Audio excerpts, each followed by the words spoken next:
Oh, say, can you see by the dawn's early light what so proudly we hailed at the twilight's last gleaming, whose broad stripes and bright stars through the perilous fight o'er the ramparts we watched were so gallantly streaming, and the rocket's red glare, the bombs bursting in air, gave proof through the night that our flag was still there. Oh, say, does that star-spangled banner yet wave o'er the land of the free and the home of the brave? So that's the Star Spangled Banner, the U.S.'s national anthem. I recorded it today because it was written during the Battle of Fort Mchenry, which took place during the War of 1812. Back in 1814, actually, because the War of 1812 lasted for a couple of years. It was written at the Battle of Fort McHenry by Francis Scott Key, a Baltimore lawyer. Key went on the British ship to arrange a prisoner transfer. So he came there under a flag of truce. He overheard the plans. They're like, we're going to keep you prisoner until after the battle. So he was being held prisoner while the British were bombarding Fort McHenry. Now, Fort McHenry sits at the mouth of the Baltimore Harbor. And the British had just burned Washington.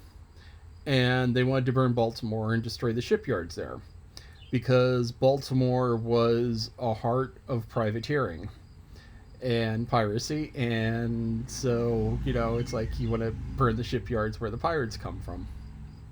The War of 1812 was fought over a whole bunch of different things. Part of it was the U.S. trying to expand its borders into Canada.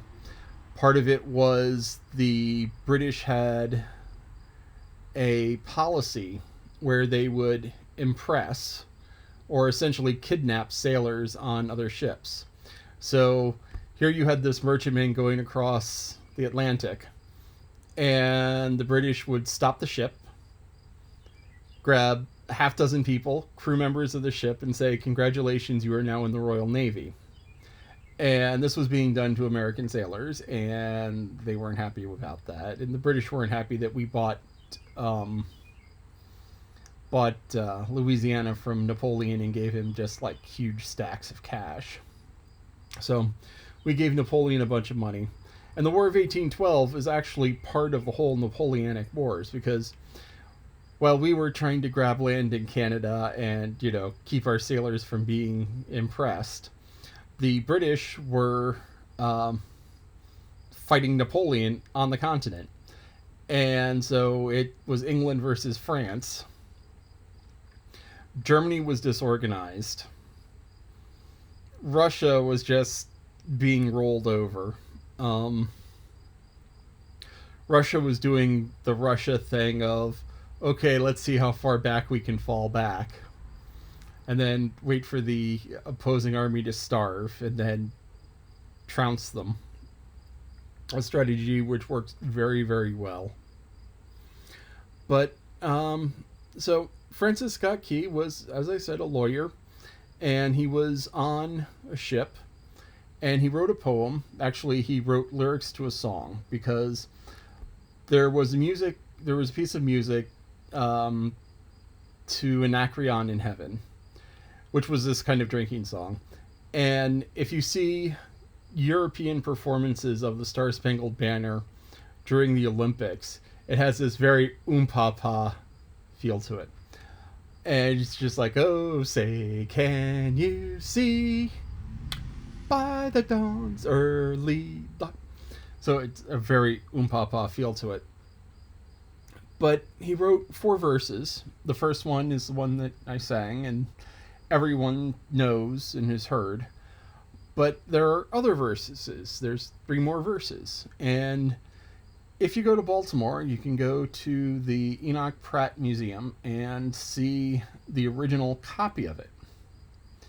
If you go to the Smithsonian in Washington, D.C., you could see the flag that inspired him, because this flag is just absolutely massive. It fills a large room. It takes up one whole wall of a large room. It's like 50 feet across, 80 feet tall. Just massive, massive flag.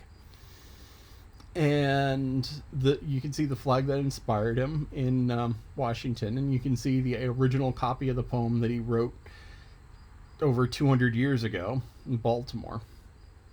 But some of the other verses. On the shore dimly seen through the mists of the deep, where the foe's haughty host in dread silent reposes, what is that which the breeze o'er towering steep, as fitfully blows, half conceals, half discloses? Now it catches the gleam of the morning's first beam, and the full glory reflected now shines in the stream. 'Tis the Star Spangled Banner, long may it wave o'er the land of the free and the home of the brave. And where is that band so vauntingly swore that havoc of war and battle's confusion, a home and a country should leave us no more? Their blood was washed out of their foul footsteps' pollution. No refuge could save the hireling and slave from terror of flight or doom of the grave. And the Star-Spangled Banner in triumph doth wave over the land of the free and the home of the brave. Oh, thus be it ever when freemen shall stand between their loved homes and war's desolation. Blessed with victory and peace may the heaven-rescued land praise the power that hath made and preserved us a nation. Then conquer we must when our cause it is just, and thus be our motto, in God is our trust. And the Star-Spangled Banner in triumph shall wave over the land of the free and the home of the brave. Now, the third verse there is something that people in modern times have just gotten angry about, because it uses the word slave. It says no refuge could save the hiring or slave from terror of flight and doom of the grave. Now, let's go back to what the War of 1812 was being fought over.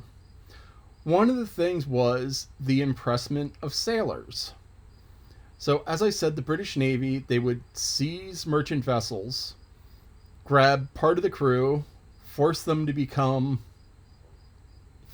join the Royal Navy. They were in essence making them slaves and making these people fight.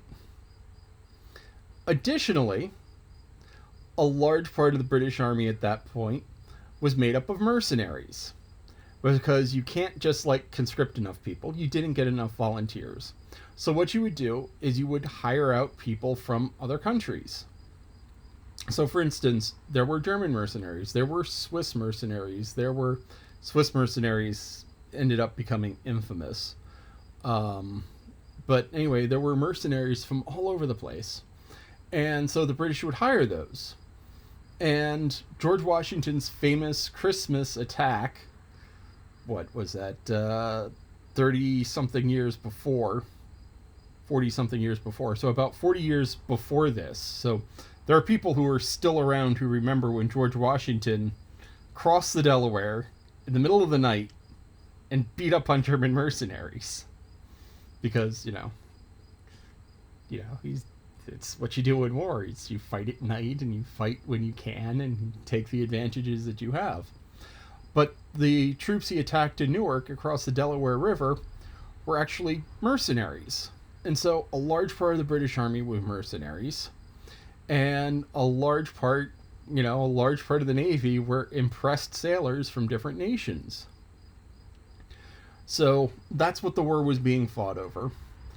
The British burned Washington. They didn't get Baltimore. We burned part of Canada. So about even. And we finally made a peace treaty that settled the issue of impressment and a couple of other little things.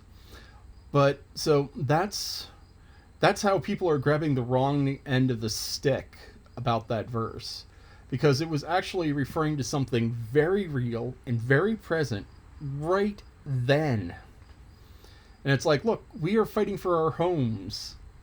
They are coming. They have burned our capital. And we are fighting for our freedom. While they are just a bunch of conscripts and mercenaries. So it was more about, here we are protecting our homes than anything. So, if someone complains, they're just grabbing the wrong end of the stick. So that is the Star Spangled Banner.